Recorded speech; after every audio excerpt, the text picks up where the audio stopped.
नमस्कार, आपला कोकणी माणूस या YouTube चॅनलवर आपणा सर्वांचं स्वागत आहे। दशावतार ही आपल्या कोकणातील एक प्राचीन लोककला। या लोककलेने आपल्या कोकणात अनेक नामवंत कलाकार जन्माला घातले। त्या कलाकारांनी देखील आपल्या आयुष्यातील 40-40, 50-50 वर्षे या लोककलेच्या सेवेसाठी समर्पित केली। अशा बऱ्याच ज्येष्ठ दशावतार कलाकारांच्या मुलाखती आपण YouTube चॅनलच्या माध्यमातून पाहिल्या असतीलच। मित्रांनो, आज आपण अशाच एका दशावतार कलाकाराला भेटणार आहोत, ज्याच्या या दशावतार कला क्षेत्रातील प्रवास हा जरी 17 वर्षाचा असला तरी त्यांनी आपल्या अभिनय कौशल्यातून आणि वक्तृत्वाच्या जोरावर आपली एक आगळी आणि वेगळी ओळख निर्माण केलेली आहे। दशावतारात राजा या भूमिकेबरोबरच भीम, बलराम, शनी, कली यासारख्या भूमिकांपासून अगदी विनोदी भूमिका साकारत हा कलाकार नाट्य रसिकांचे मनोरंजन करीत आहे। ही खास व्यक्ती म्हणजे दशावतार क्षेत्रातील एक हरहुन्नरी कलावंत श्री उदय मोरे। आज आपल्या स्टुडिओमध्ये उदयजी उपस्थित आहेत। आज आपण त्यांच्याशी खास गप्पा मारणार असून त्यांच्याकडे त्यांच्या या दशावतार क्षेत्रातील आजपर्यंतचा प्रवासाबाबत जाणून घेणार आहोत। उदयजी, आपला कोकणी माणूस या YouTube चॅनल परिवारातर्फे आपलं स्वागत आहे। धन्यवाद। दशावतार हे क्षेत्र करिअर म्हणून निवडावे असे आपणास का वाटले? दशावतार करिअर म्हणून मी मुळी केलंच नाही, कारण एक आवड दशावताराबद्दल आणि माझे 2 भाऊ गुणवंत मोरे, राजन मोरे हे दशावतारामध्ये कार्यरत होते। नंतर मला पण वाटलं की आपण पण दशावतार करायचा, पण आपल्या गावात असं म्हणून एकदा भूमिका केली। एकदा केल्यानंतर लोकांचा त्याला रिस्पॉन्स मिळाला, चांगल्या प्रकारे ती भूमिका मी साकार केली। बऱ्याच कलाकारांचं मार्गदर्शन लाभलं। गुरुवर्य माझे संतोष सामंत, गोविंद मोरे, बाळू मांजरेकर, माझे 2 भाऊ राजन मोरे, गुणवंत मोरे, भाई मोरे, अशा चांगल्या चांगल्या कलाकारांचं मार्गदर्शन मिळालं। मार्गदर्शन मिळाल्यानंतर ती भूमिका झाल्यानंतर आमच्या गावात दशावतार कंपनी होती, सिद्धेश्वर दशावतार नाट्य मंडळ अंदुर्ले। त्या कंपनीमध्ये एक कलाकार त्यांना एक नाटक बसवलं, त्यात कमी पडला म्हणून त्यांनी मला विचारलं, म्हणून मी यात म्हटलं करूया भूमिका म्हणून त्यांच्या कंपनीकडे एक आवड म्हणून गेलो, करिअर म्हणून नाही।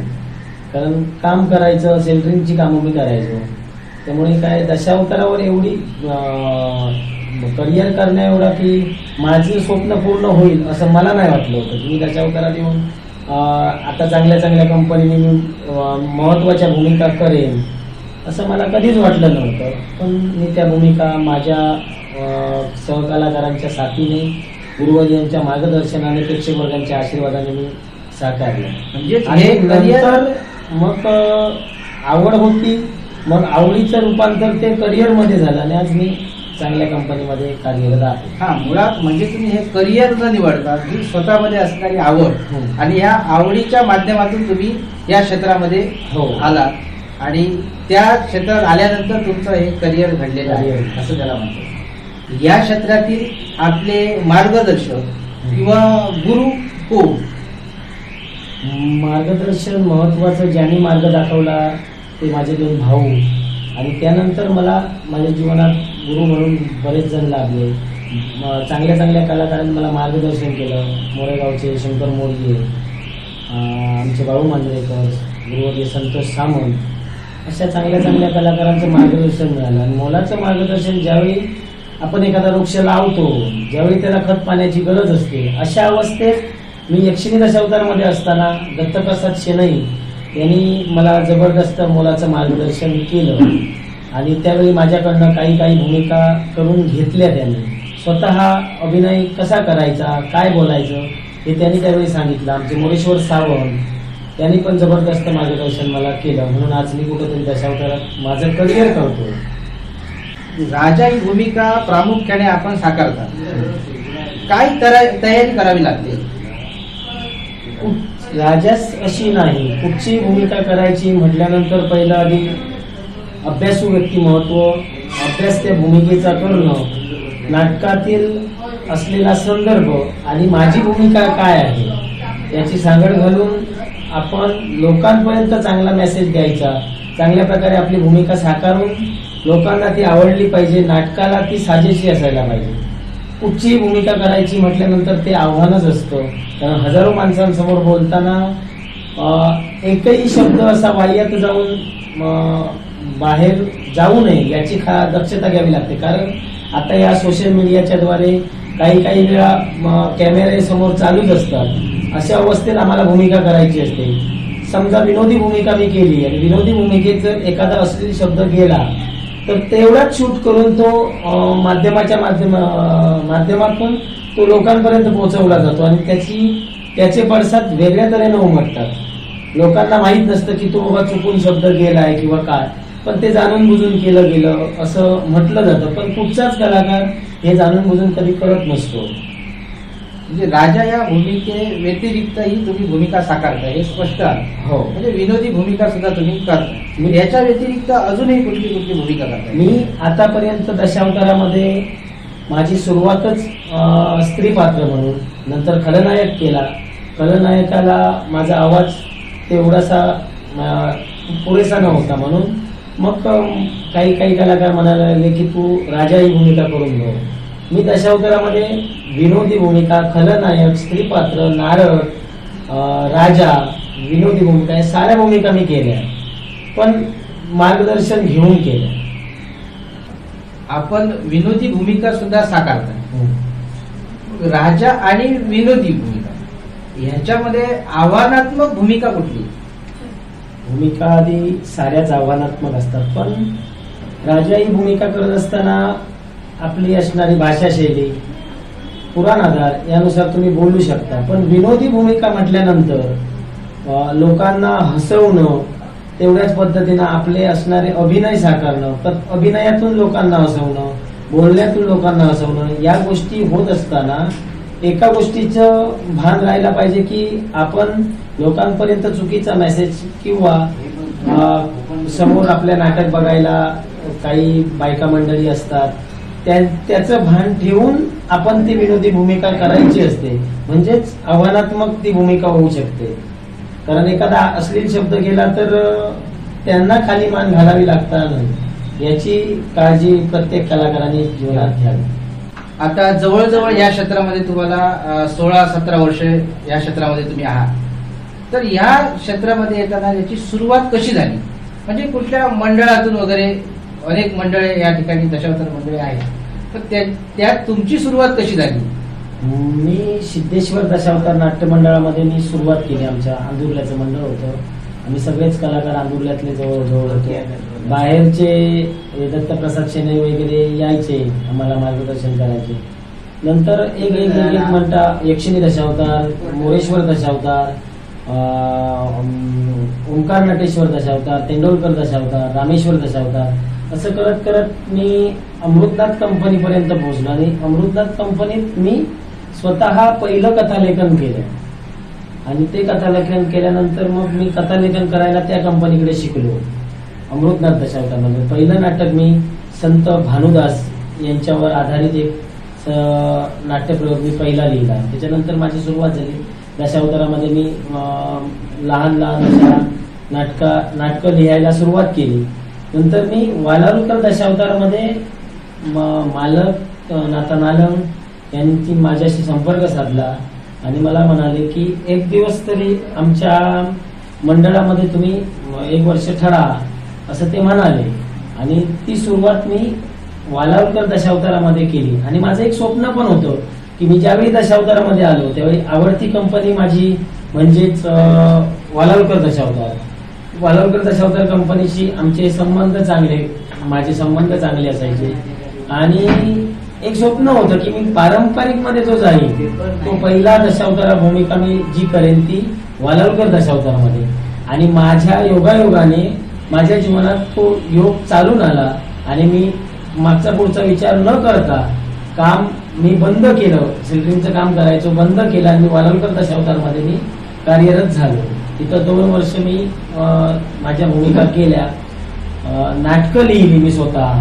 रक्त चामुंडेश्वरी, त्याच्यानंतर ट्रिक्सिन नाटक, देव दिसे ठाई ठाई, गजेंद्र मोक्ष अशी नाटकं मी लिहिली वालावलकर दशावतारामध्ये. आणि नंतर वालावलकर दशावतारातून मी जैनवन दशावतार नाट्य मंडळाचे मालक शरद मोचेमाडकर यांनी माझ्या भूमिका बघितल्या आणि मला त्यांनी आपल्या कंपनीत घेतलं. त्यानंतर देवेंद्र नाईक चिन्मयकर दशावतार त्या कंपनीत होतो. तिथून आता मी आमच्या लोकराजा सुधीरजी कलिंगन यांच्या कंपनीत मी कार्यरत आहे. आजकालची मागणी बघितली तर संयुक्त नाटक हे फार मोठ्या प्रमाणात चालतं आणि रेग्युलर नाटक. संयुक्त नाटक आणि रेग्युलर नाटक या नाटकात फरक काय?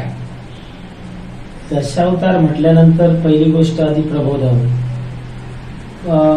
कंपनीमध्ये काही नाटकं ठराविक नाटकं केली जातात, त्यात आपली भूमिका ठरलेली असते. ती भूमिका आपण आपल्या धंद्याच्या दृष्टीनं आपण चांगलं नाटक कसं होईल, आपल्या कंपनीला मागणी कशी जास्त येईल याकडे आम्ही कलाकार लक्ष देतो आणि भूमिका करतो. आता संयुक्त दशावतार म्हणाल तर संयुक्त दशावतारामध्ये मी स्वतः आज 4 ते 5 वर्ष मी कार्यरत आहे.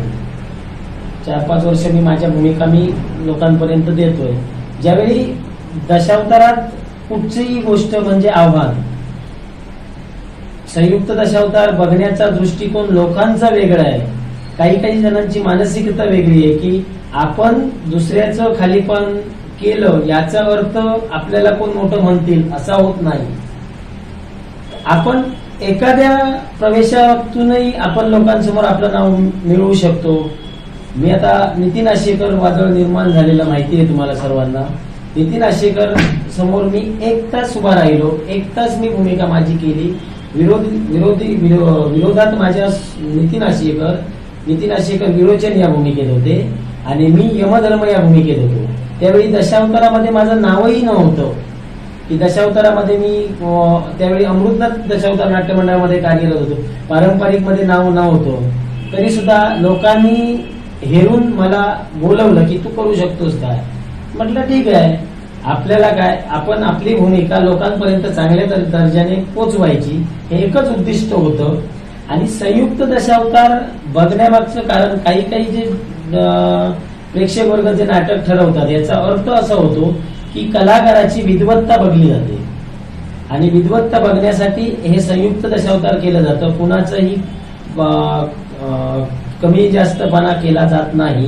प्रत्येक जण आपल्या अभ्यासू वृत्तीप्रमाणे आपली भूमिका साकारणार आहे. यात कुठल्याही कलाकाराने आपलं खालीपण झालं म्हणून राग मानायचा नसतो. कारण आपण जे आलोय हे लोक आग्रहास्तव आलेलो असतो. आपण ठरवून काही करत नाही.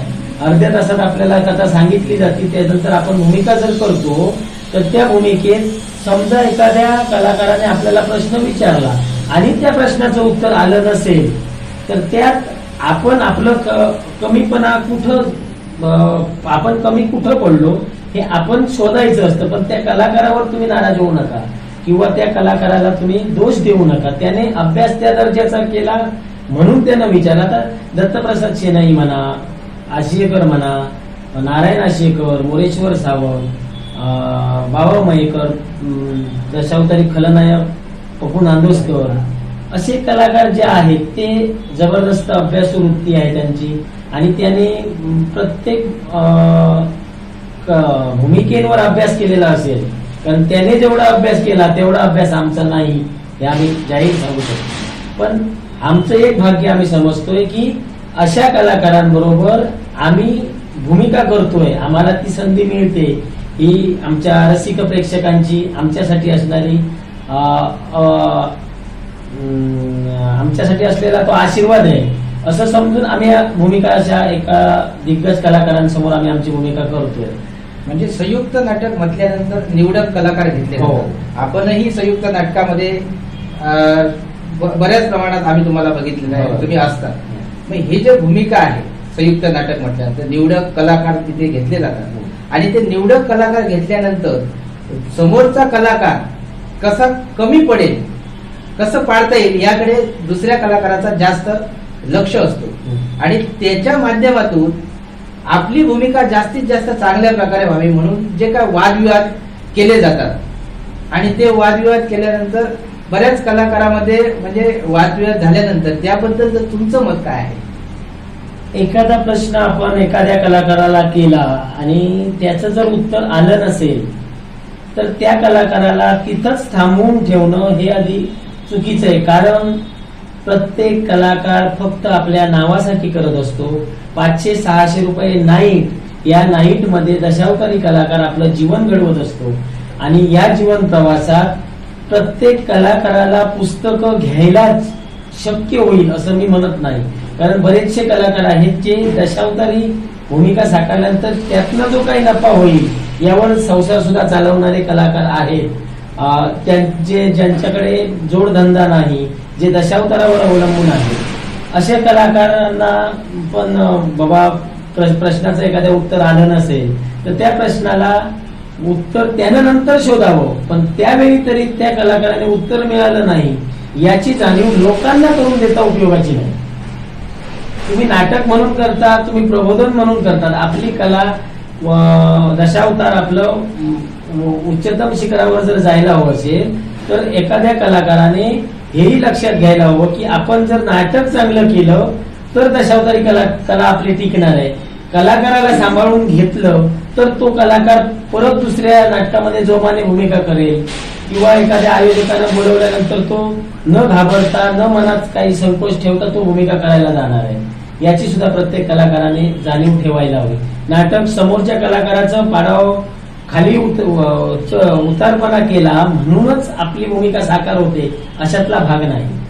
दशावतार कलाकार म्हटल्यानंतर आपल्याला वेगवेगळ्या भूमिका साकाराव्या लागतात. हो.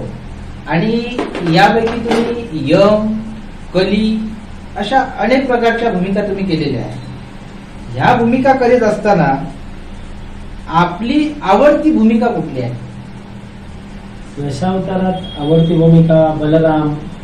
ही भूमिका मी 108 दशावतार मध्ये असताना खलनायक कंपनीत न होता आणि सुधीर वर्धनकर होते खलनायक. आणि गावात नाटक मागितलं गरुड त्यावेळी बलराम करायला कलाकार नव्हता. त्यावेळी अरुणाचलेकर मला म्हणाले की उदय तू कर प्रयत्न. म्हटलं नाही, जमणार नाही. पण ते म्हणाले प्रयत्न करून बघायला हरकत नाही.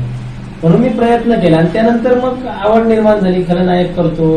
गेल्या वर्षी तर मी संयुक्त दशावतार मध्ये बऱ्याच वेळा मी भूमिका केल्या, पण साऱ्या भूमिका जवळजवळ खलनायकाच्याच मिळाल्या मला संयुक्त मध्ये.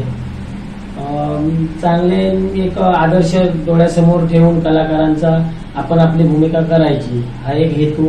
आणि आपली भूमिका चांगली कशी होईल, लोकांना आवडेल एवढं हे करून मी माझी भूमिका साकारायची. आता कंपनीत पण काही वेळा एखाद्या कलाकार नसला. आता गेल्या वर्षी चेनवणकर दशावतार मध्ये प्रथमेश खवणेकर नव्हते. अचानक मला म्हणाले मालक की उदय ती भूमिका तू कर.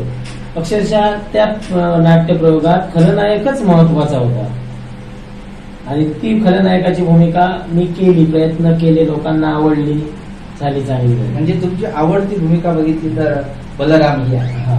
आता नाटक करत असताना अनेक गमतीशीर प्रसंग घडतात. मग असा एखादा रंगमंचावर घडलेला प्रसंग, गमतीशीर प्रसंग तुम्ही सांगू शकता का? असं काही म्हणजे प्रसंग म्हणायला असं काही घडलं नाही, पण काही वेळा भूमिका करत असताना विनोदी भूमिका मी ज्या केल्या या विनोदी भूमिका मी ठरवून करत नाही. रंगमंचावर गेल्यानंतर जे काही सादरीकरण होईल त्याला गालबोट न लावता मी माझी भूमिका केली. आता गेल्या वर्षी चेनवणकर दशावतारमध्ये तुम्ही बघितलं असेल व्हिडिओ माझा, प्रत्येक युट्यूब चॅनलला आहे तो. नवरदेवाची भूमिका मी केलेली आणि त्या भूमिकेला जबरदस्त लोकांनी प्रतिसाद दिला आणि गावोगावी पण त्या भूमिका माझ्याकडनं करून घेतल्या. प्रत्येक नाटकाचा एक व्हिडिओ आजही युट्यूबला आहे. आणि ती भूमिका करत असताना उदय कोणसकर मी स्वतः ते मी नाटक कथालेखन केलेलं गौरी स्वयंवर म्हणून. आणि त्यात मी नवरदेवाने एकच प्रवेश पुऱ्या नाटकामध्ये होता, पण तुम्ही कॉमेडी माझ्या शैलीनं मी चांगला करण्याचा प्रयत्न केला. नंतर उदय कोणसकर, प्रथमेश खवणेकर, संजय लाड असे दिग्गज कला, संतोष चाळके असे कलाकार होते, ज्येष्ठ कलावंत पंढरीनाथ घाटकर. आणि ती विनोदी भूमिका करत असताना खरंच श्रेय कुणाला असेल तर ते पंढरीनाथ घाटकरांचा नारद आणि मी तो नवरदेव. प्रश्न विचारल्यानंतर त्या प्रश्नाचं कॉमेडीतून उत्तर कसं द्यायचं, आता विचारताना त्या माणसाला, कॉमेडी माणूस हा आहे, त्याला कसं विचारायचं हे त्यांनी जबरदस्त मॅनेज केलं पंढरीनाथ घाटकर यांनी, आणि ती भूमिका हळूहळू पॉलिश झाली आणि नंतर लोकांना ती भरपूर आवडून गेली भूमिका. तुम्ही बघू शकता युट्यूबला पण बरेचसे व्हिडिओ त्याचे आहेत आणि कमेंट्स पण बघा तुम्ही. मी जे काही असेल कॉमेडी भूमिका, विनोदी भूमिका जी असेल ती विनोदी भूमिका मी ठरवून जाऊन कधीच केली नाही. माझ्या दृष्टिकोनातून चांगली कशी होईल आणि लोक कशी असतील याकडे जास्त लक्ष देऊन मी माझ्या भूमिका केल्या. दशावतार कला क्षेत्रामध्ये म्हणजे आजपर्यंत तुम्ही या करिअरमध्ये आहात आणि ह्या करिअरमध्ये असताना आपल्याला ह्या 16-17 जी वर्ष तुम्ही या करिअरमध्ये आहात त्याच्यात तुम्हाला दशावताराबद्दल कुठला अनुभव आला? दशावतार हे माझ्यासाठी जीव का प्राण आहे. काही झालं तरी दशावतारात मी माझ्या भूमिका करत असताना लोकांनी दिलेला प्रतिसाद आणि त्या प्रतिसादाला अनुसरून मी एक वेगवेगळी भूमिका करत गेलो आणि प्रत्येक भूमिकेना मला वाव मिळाला आणि माझ्या भूमिका मी चांगल्या करण्याचा प्रयत्न माझे असणारे मार्गदर्शक या मार्गदर्शनाकडून मार्गदर्शन घेऊन मी माझ्या भूमिका केल्या. पण त्या भूमिका करत असताना प्रत्येक भूमिकेत माणसाला अनुभव येत जातो. आता एखादी भूमिका केल्यानंतर बाबा ती भूमिका लोकांनी अजून चांगली म्हणायला पाहिजे, मग त्याच्या वेगळ्या बाजूनं विचार करून त्याचा अभ्यास करून आपण भूमिका करायची. आणि ही भूमिका करणं सोपं झालं कसं, तर मी दशावतारामध्ये कधी कथालेखन केलं नव्हतं, पण अमृतनाथ दशावतारमध्ये मी कथालेखनाला सुरुवात केली आणि कथालेखन करता करता भरपूर नाटकं मी लिहिली. पालनकर दशावतारमध्ये फक्त जयहनुमान दशावतारमध्ये मी नाटक लिहिलं नाही. नाटक लिहिलेलं पण त्यांनी ते केलं नाही. त्यांना कदाचित ते आवडलं नसेल, मला माहित नाही, पण केलं नाही. नंतर मी चेनवणकर दशावतारमध्ये पातिव्रत्य तेज, गौरी स्वयंवर, त्याच्यानंतर ट्रिक्सिन नाटक, काळ भैरव, अशी नाटकं मी, ब्रह्मपातकी काळ भैरव, अशी नाटकं मी लिहिली. आणि ती नाटकं लिहित असताना एक आव्हान होतं. आता कित्येक दशावतारात कथालेखन आहेत, अशा कथालेखकांनी आपली वेगवेगळ्या तऱ्हेनं नाटकं लिहिली, त्याला चांगला प्रतिसाद लोकांचा मिळायला हवा म्हणून त्यांनी चांगले चांगले सिनॅरिटीज केले. मग ते सुद्धा आव्हानच होतं ना. मग मला पण वाटायचं की आपण पण तशाच पद्धतीनं लिहायचं नाटक. मग मी नाटक लिहित गेलो. यावर्षी आता आम्ही नाटक लिहिलंय माझ्या लोकराजा कलेश्वर दशावतारमध्ये की व्यंकटेश पद्मावती म्हणून. मी इतर कलाकारांचं मार्गदर्शन घेऊन माझ्या कंपनीतील सहकलाकार लोकराजा सुधीरजी कलिंगन यांच्या आशीर्वादाने मी एकने हातात घेऊन ते नाटक लिहिलं. त्यात माझ्या सर्व कलाकारांनी चांगल्या तऱ्हेनं भूमिका साकारून माझं नाटक चांगलं त्यांच्यामुळे झालं.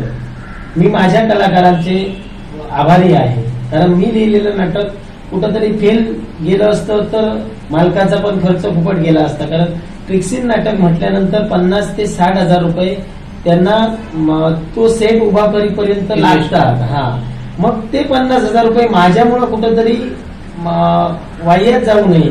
कारण नाटक जर चांगलं असलं तर लोक रिस्पॉन्स देणार आहेत. पण देवाच्या आशीर्वादाने, गणपतीच्या आशीर्वादाने, माझ्या गुरुवर्यांच्या, प्रेक्षक वर्गांच्या आशीर्वादाने आजपर्यंत जवळजवळ 23-24 प्रयोग झाले. याच्यानंतर परत प्रयोग लागलेले आहेत. असा प्रतिसाद माझ्या त्या नाटकांना. आणि याच्यानंतर सुद्धा मी जे काही कथालेखन करेन त्या कथालेखनाला माझ्या प्रेक्षक वर्गाने आशीर्वाद देऊन माझं नाटक चांगल्या दर्जाला नेऊन ठेवावं. या क्षेत्रामध्ये अनेक तरुण सुद्धा, तरुणांचा ओघ या क्षेत्रामध्ये आपल्याला दिसतोय. मग या क्षेत्रात जे तरुण आहेत त्यांना तुम्ही तुमच्या मध्ये काय सल्ला द्या? सल्ला म्हणजे कसं आहे, आपण दशावतार वाईट नाही. दशावतारात पहिली गोष्ट, दशावतारी कलावंत वाटेत एकटा राहू शकत नाही. याचा अर्थ की कुणी येऊन गाडी आपल्याला थांबवू शकतो. कुणी तुम्ही जिथं नाटक आहे तिथं सोडा म्हटलात तर तो प्रेक्षक वर्ग नाही म्हणून सांगणार नाही. ही दशावतारासाठी प्रेक्षक वर्गाने केलेली उपकार आहेत. आणि दशावतार जर करायचं झालं तर माझं नाव चांगलं कसं होईल याकडे लक्ष द्यावं. आणि आपण आपल्या वाट्याला येतील त्या भूमिका चांगल्या दर्जानं कराव्यात. प्रामाणिकपणाने आपण अभ्यास करून दशावतारामध्ये जर गुरु नसेल तर तो कलाकार अपूर्णच राहणार असं मला वाटतं. दशावतारामध्ये महत्वाचं काय असेल तर त्या गणपतीचा आशीर्वाद, प्रेक्षक वर्गांचा आशीर्वाद आणि जो गुरु आपण केलाय त्या गुरुचं मार्गदर्शन. ज्या ज्या कलाकारांना मी तर म्हणेन की दशावतारामध्ये पहिली गोष्ट तुम्ही घरी राहून नाव कमवू शकत नाही, पण दशावतारामध्ये तुम्हाला पूर्ण सिंधुदुर्गात नाही, पूर्ण मुंबई, गोवा अशा ठिकाणी पण कलाकाराला मान जबरदस्त आहे दशावतारामध्ये. दशावतार करिअर म्हणून करायला हरकतच नाही. फक्त जे काही नियम आहेत, अटी आहेत, त्या अटी अनुसरूनच आपण आपला करिअर म्हणून करायला हरकत नाही. दशावतारी कलेत जे कोणी येतील त्यांचं स्वागतच आहे. दशावतार कला साकारत असताना आपण त्या गणपतीशी आणि आपल्या भूमिकेशी प्रामाणिक राहून आपली भूमिका साकार करावी. आजचा हा जमाना जो आहे तो मोबाईलचा आहे आणि या मोबाईलच्या जमान्यात सुद्धा आपल्या या क्षेत्रामध्ये म्हणजे दशावतार कलेला मोठ्या प्रमाणात प्रोत्साहन, तरुण वर्ग सुद्धा याकडे त्यांचं लक्ष आहे आणि मोठं प्रोत्साहन प्रत्येकाकडून मोबाईलच्या जमान्यात सुद्धा या ठिकाणी मिळतोय दशावतार कलेला. याबद्दल तुमचं म्हणजे कशा प्रकारचं हे प्रोत्साहन कशामुळे मिळते? मी आत्ता अनुभव ह्या माझ्या लोकराजा सुधीरजी कलिंगन यांच्या कलेश्वर दशावतार नाट्य मंडळामध्ये मी पाहिलं की कलाकाराला काय मान असतो, काय दर्जा असतो हे मी जवळून अनुभवलं. कारण त्या कलेश्वर दशावतारामध्ये मी आता कार्यरत आहे, त्यामुळे मला कळलं की सुधीर कलिंगन ही व्यक्तिरेखा किती मोठी लोकांच्या मनात होती आणि त्यांना आजही काय आदर आहे हे आम्ही आमच्या डोळ्यांनी पाहतोय. मी माझं भाग्य समजतोय की एवढ्या मोठ्या लोकराजांच्या कंपनीत मी राजा म्हणून भूमिका माझी करतोय. पण तेवढंच श्रेय मी मालक सिद्धेश कलिंगन, त्यानंतर दादा कोणसकर, इतर माझे सहकलाकार पप्पू वाडीगावकर असतील, राजू कलिंगन, हार्मोनियम स्वरसम्राट संदीप कोणसकर, चंदुबुवा खोत यांच्या मार्गदर्शनातून चारुदत्त तेंडुलकर, कृष्णा घाटकरांची विनोदी भूमिका, या साऱ्या गोष्टींनी मला एक शिकवून गेलं की मला असं भासलं की लोकराजांनी आपली भूमिका साकारून लोकांच्या मनामनात जागा निर्माण केली.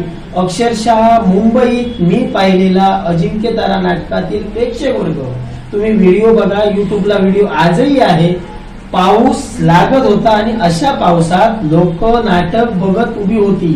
3-3.5 तास अजिंक्य तारा भाग 2 नाटक संपेपर्यंत एकही प्रेक्षक वर्ग गेला नाही. का तर लोकराजाची आवड होती. कारण ज्या लोकराजांनी आपला अजिंक्य तारा अजिंक्य करून गेले त्यांच्या नावावर असणारं नाटक काय आहे हे पाहण्यासाठी लोकांची गर्दी तर विचारूच नका. अशा पावसात अक्षरशः दलदल झालेली त्या जागी, अशा जागेत उभं राहून नाटक लोकांनी पाहिलं. पण तेवढंच श्रेय की आता सिद्धेश कलिंगन पण त्यांचा वारसा चालवत आहे. त्यांच्या मार्गदर्शनातून त्यांनी याच्या अगोदर भूमिका केल्या त्या भूमिका आणि आता त्या भूमिका करतायत. असं केव्हा केव्हा भासतं. मी कलाकार म्हणून कधीतरी असं वाटून जातं की त्यांच्यातही सुधीर कलिंगनांचा कलेचा भाग काहीतरी आहे. काही वेळा तर असं होऊन जातं की ते खरोखरच सुधीर कलिंगनांशी माझा संवाद चालू आहे असं वाटतं. म्हणजे हे जे काही आभास होतात, लोकांनी दिलेला प्रतिसाद, आजही त्यांच्या नावावर बक्षीस दिलं जातं. कुठलं एकही गाव नाही जिथं सुधीर कलिंगनांची कंपनी गेल्यानंतर त्यांचं नाव घेतलं नाही किंवा एखादं बक्षीस त्यांच्या नावानं त्या गावात दिलं नाही असं एकही गाव मी बघितलं नाही. त्यांनी आपलं नाव खरोखरच स्वर्ण अक्षराने कोरलं आणि दशावतारी कलाकारांवर असणारं भीतीचं सावट आज नाहीसं झालं. दशावतारातील जी भीती, सुधीर कलिंगन नाटक बघायला आले म्हटल्यानंतर त्या कलाकाराची काय अवस्था, माझंच मी सांगतोय की दशावतारात कुणी जरी सांगितलं अरे अण्णा आले नाटक बघायला, की अक्षरशः तथापथ असं व्हायचं की ते मला एवढा मोठा राजा आला. आणि त्याच राजांच्या जागी आज मला भूमिका करण्याची संधी कलेश्वर दशावतार नाट्य मंडळाने आणि कलिंगन परिवारानं मला दिली. त्याबद्दल त्यांचेही मी आभारी आहे की कुठंतरी एक सार्थकता झाली की मी त्यांच्या जागी त्यांच्या एवढी भूमिका करू शकत नाही, पण त्यांच्या तिथे जाऊन मी त्यांच्या कंपनीत मी भूमिका केल्या, त्यांनी केलेल्या सुद्धा काही काही भूमिका मी करत असताना आव्हानच माझ्यासमोर होतं, पण मी त्यांचं राजू कलिंगन, सुदेश कलिंगन यांचं मार्गदर्शन घेऊन मी माझ्या भूमिका केल्या आणि आजही लोकांनी मला प्रतिसाद चांगला दिला त्या कंपनीकडे आणि आजही देत आहेत, त्यामुळे मी त्यांच्या ऋणी आहे. आपण बोलता बोलता मगाशी बोलून गेलात की एका ट्रिक्सिंगचं नाटक करायला गेलो तर आपण 50-60 हजार रुपये खर्च तुम्ही एका ट्रिक्सिंगसाठी बोलून गेला. म्हणजे कुठल्याही करिअरसाठी किंवा कुठल्याही कंपनीला म्हणा, हा आर्थिक जो प्रश्न आहे तो उद्भवत असतो. आर्थिक प्रश्न हा फार महत्वाचा आहे आणि पैसा असल्याशिवाय आपण कुठलीही गोष्ट साकारू शकत नाही. म्हणजे आर्थिक टप्पा हा फार महत्वाचा आहे आणि तुम्ही या 16-17 वर्षाच्या करिअरमध्ये जो अनुभव मिळवला, जे दशावतार कला म्हणा किंवा कौटुंबिक प्रश्न असतील, अनेक प्रश्न आहेत. कलाकार म्हटल्यानंतर कला साकारत असतो, परंतु आजचा जो खर्च आहे किंवा आजची जी परिस्थिती आहे ह्यामध्ये आर्थिक जो प्रश्न आहे तो परत परत आपल्याला नक्कीच कुठेतरी तो भेडसावत असतो आणि हा भेडसावत असताना शासन हे आपल्याला आठवतच असतं. तर तुम्हाला या अनुभवामध्ये म्हणजे तुम्हाला सांगायचं झालं तर जो कोरोनाचा काळ होता, या कोरोनाच्या काळामध्ये म्हणजे प्रत्येकाची अवस्था ही बिकट अवस्था होती. यामध्ये कलाकार सुद्धा आपले होते, यांचीही आर्थिक अवस्था बिकट होती, कारण त्यांना जे म्हणजे भूमिका साकारायला पाहिजे, नाटक करायला पाहिजे, ते नाटक या ठिकाणी होत नव्हती. त्याच्यामुळे त्यांचंही कुटुंब चालणं हे फार कठीण झालेलं होतं आणि अशा वेळी तुम्हालाही अनुभव आले असतील वेगवेगळे. तर तुम्हाला असं काय वाटतं की शासनाकडून आपल्याला कोणत्या प्रकारे शासनाने आपल्याला मदत करावी किंवा शासनाकडे कोणती अपेक्षा तुम्ही ठेवा? अपेक्षा आतापर्यंत प्रत्येक कलाकारांनी शासनाजवळ अपेक्षा ठेवल्या, पण अपेक्षा भंगच झाला. आता मी तर म्हणेन, आता त्यांनी 30 कंपनींना मानधन काहीतरी दिलंय, 30 कंपनींना दिलात तुम्ही, मालकांपर्यंत ते पोहोचलं. कलाकाराला कोण देणार आहे? कलाकार बॅग, स्वतःची बॅग बनवायला 20 ते 22,000 25,000 पर्यंत खर्च येतो. हा खर्च कलाकार आपल्या खिशातून घालून देतो. तुम्ही रंगरंगोटीसाठी पैसे किंवा इतर गोष्टींसाठी तुम्ही पैसे दिलात, गाडी दिलात दशावतारासाठी, ही मालक लोकांना दिलात. कलाकाराला त्याचा फायदा काय आहे? कलाकार आज ह्या कंपनीत आहे, उद्या दुसऱ्या कंपनीत जाणार आहे. त्याची तुम्ही जर दशावतारासाठी केलं म्हणत असाल तर दशावतारी कलाकारासाठी या शासनाने काहीच केलं नाही. दशावतारासाठी केलं, मंडळांना तुम्ही दिला. आता सुद्धा 30 कंपनींना पॅकेज मिळाली, नंतर आता काय गाड्या पण मिळणार आहेत, पण ते तुम्ही मालक लोकांना दिलात. मालक लोकांना दिला, कलाकाराला त्याचा काय फायदा आहे दाखवावा की बाबा कुठच्या मालक लोकांनी कलाकारांना बॅग बनवून दिली का? नाही. मग कलाकार आपली जे काही साहित्य वर्षभरासाठी लागतो तो ते साहित्य आपल्या खिशातूनच घेतो. मग तुम्ही शासनानं जे पैसे काढलात, जे मानधन दिलात, त्या मानधनात म्हणजे इतर खर्चासाठी तुम्ही जे खर्च दाखवला तो खर्च कलाकारांना जर दिला असता तुम्ही तो भाग, तर कलाकाराला 4 पैसे मिळाले असते किंवा कलाकारावर तुमचे शासनाचे उपकार झाले असते. पण तुम्ही काय केलात? कंपनींना दिलात, कंपनींना पॅकेज दिलात. कंपनीचे मालक ह्या कलाकारापर्यंत पोहोचतात का? ह्या कलाकाराला ज्या आपल्या कार्यरत कंपनीत आहेत त्या कलाकारांना हे मानधन देणार आहेत का? त्यातलं नाही देणार नाहीत. मी सांगतो, एकही कंपनी देणार नाही. मग तुम्ही 30 कंपनी निवडलात. आता कंपनी त्यांच्या संस्थेवर कोण कार्यरत आहेत, काय आहेत? मग जो कार्यरत आहे, जो प्रस्ताव घेऊन जातोय, त्याने कलाकाराचा का विचार केला नाही? कलाकार एकतर 500-600 रुपयाला तुम्ही मालक लोक ठरवणार. 500-600 रुपयाला एक नाटक. समजा त्याला घरी जायचं असेल तर तो स्वतःच्या खिशातलं पेट्रोल घालून घरी जाणार आहे. म्हणजे त्याला राहिले किती? नाश्ता पाणी वगैरे सर्व आहे. मग 200-300 रुपयासाठी जायला काय म्हणजे व्हॅल्यूच नाही त्याला. मग या 200-300 रुपयामध्ये परत बॅग आली, 25,000 बॅग. ट्रंक आता घ्यायला गेला तर 1700-1800 रुपयाची ट्रंकची किंमत आहे. एक ड्रेस शिवायला 5,000 रुपये घेतात. ड्रेस नुसता, पाठीमागचं इतर शेले माळे, बूट, इतर गोष्टी, मुकुट, हे गोष्टीच बाजूला राहते. फक्त 5,000 रुपये ड्रेस शिवायला लागतात. फार महत्वाचा प्रश्न आहे की आपण या ठिकाणी बघितलेलं आहे की शासनाने गौंडी म्हणा म्हणजे जे कामगार असतील त्यांना सुद्धा त्यांनी पॅकेज दिलेलं आहे की कुठली तरी हत्यारं जी लागतात त्यांना जे सामान लागतं ते शासनाने त्यांच्यापर्यंत पोहोचलेलं आहे. कुठलेही करिअर करत असताना त्यामध्ये इन्व्हेस्टमेंट ही येतच असते, ती कमी जास्त प्रमाणात होऊ शकते. तसं दशावतार कला ही आपल्या कोकणामध्ये फार महत्वाची कला आहे आणि आजपर्यंत या कलाकाराने ती जपलेली कला आहे. तर यांनी स्वतःचा खर्च करून म्हणजे शून्यातून हे सर्व निर्माण केलेलं आहे. यामध्ये शासनाचा कुठलाही सहभाग न होता तरी सुद्धा शासनाने आता या क्षेत्रावर आपण फोकस केलेला आहे शासनाने. परंतु मला असं म्हणायचं आहे की प्रत्येक जो कलाकार आहे त्या कलाकाराला सुरुवात करण्यासाठी यांनी जो प्रश्न मांडला तो फार महत्वाचा आहे की त्याला करिअर करण्यासाठी जो 20-22 हजार पर्यंत खर्च येतो. म्हणजे त्यांचे कपडे म्हणा, ट्रंक म्हणा, इतर कुठल्याही गोष्टी ज्या आहेत त्या गोष्टी फार महत्वाच्या आहेत आणि कलाकार स्वतःच्या पैशाने या निर्माण करतो. मला असं वाटतं की शासनाने या प्रत्येक कलाकाराला तो जो सुरुवातीचा खर्च आहे, जी इन्व्हेस्टमेंट आहे, ती इन्व्हेस्टमेंट या कलाकाराला मिळावी अशी मी या मुलाखतीच्या माध्यमातून नक्कीच सांगेन. कारण हा प्रश्न या ठिकाणी सुद्धा उद्भवलेला आहे आणि आर्थिक प्रश्न हा फार महत्वाचा असतो. शासनाने याकडेही लक्ष वेधावं असं मी या मुलाखतीच्या दरम्यान नक्कीच शासनाला सांगू शकतो आणि सांगू इच्छितो. खरोखरच उदयजी, आपण हा फार महत्वाचा प्रश्न मांडलेला आहे आणि हा प्रश्न मला वाटतं तुमच्या माध्यमातून हा निर्माण झालेला आहे किंवा कळलेला आहे. एक माझी विनंती आहे, मी कुणाला डिवचण्याच्या उद्देशानं सांगितलेलं नाही. माझ्या मनाला वाटलं, मी जी मला जी माहिती मिळाली त्या माहितीनुसार मी बोललो.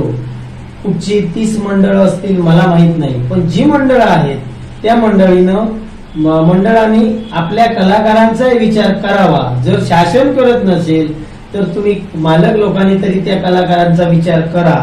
कारण कलाकार आहेत म्हणून मालक आहेत, मालक आहेत म्हणून कलाकार आहेत. हे कुठून झालं तरी हे जोडलेले नातं आहे. ते नातं कुठेही तुटलं जाऊ नये, ती कायम राहावी ही एकच सदिच्छा माझी आहे. आणि शासनानं या गोष्टीकडे नक्कीच लक्ष द्यावं असं मला वाटतंय. आणि जर समजा प्रेक्षक वर्गातून कोण असेल तर त्यांनी जरी पुढाकार घेऊन हे जरी केलं तर त्या प्रेक्षकाचा मी अनन्य भावे ऋणी राहील. खरोखर तुमचा प्रश्न हा महत्वाचा आहे. आपण प्रश्न मांडत असताना कुठल्याही मंडळावर आरोप करत नसतो. प्रश्न हा प्रश्न असतो आणि तो स्पष्टपणे सांगणे हा फार मोठा महत्वाचा प्रश्न असतो आणि या माध्यमातून आपण हा प्रश्न मांडला. मला शासनाला असं सांगायचं आहे की हा फार महत्वाचा प्रश्न आहे आणि या कलाकारांची नोंद सुद्धा या ठिकाणी केली जाते. तर या कलाकारांना यांची सुरुवातीची जी करिअर करण्याची जी इन्व्हेस्टमेंट आहे, पैसे जे आहेत ते शासनाला यांना द्यावे अशी मी शासनाला विनंती करेन आणि आशा सुद्धा व्यक्त करतो की शासन या प्रश्नाकडे नक्कीच लक्ष द्या आणि ते ही तुमचा जो प्रश्न आहे तो नक्कीच हा प्रश्न कुठेतरी मिटवण्याचा म्हणजे या प्रश्नाला दुर्लक्ष न करता तो स्वतःच्या मनावर घेऊन त्याची कुठेतरी खंत आहे ती भरून शासन नक्कीच काढेल. उदयजी, आपण वेळात वेळ काढून या ठिकाणी आलात. आपल्याला नाटक पण आहे, फोनावर फोन येत आहे, ती वेळ सुद्धा होत आलेली आहे. तरी सुद्धा तुम्ही आमच्या या चॅनलवरती वेळात वेळ काढून मुलाखत दिली आणि मनसोक्त तुम्ही प्रश्न या ठिकाणी मांडलेला आहात. म्हणून आमच्या या चॅनलतर्फे आम्ही तुमचे खूप खूप आभार व्यक्त करतो आणि तुमच्या भावी वाटचालीसाठी शुभेच्छा देऊन पुन्हा एकदा तुमचे खूप खूप आभार. आपला कोकणी माणूस या युट्यूब चॅनलनं आम्हाला या ठिकाणी निमंत्रित केलं. आम्ही तुमच्या निमंत्रणाला मान देईपर्यंत आलो. मी आलो का तर माझ्या प्रेक्षक वर्गांसाठी आलो.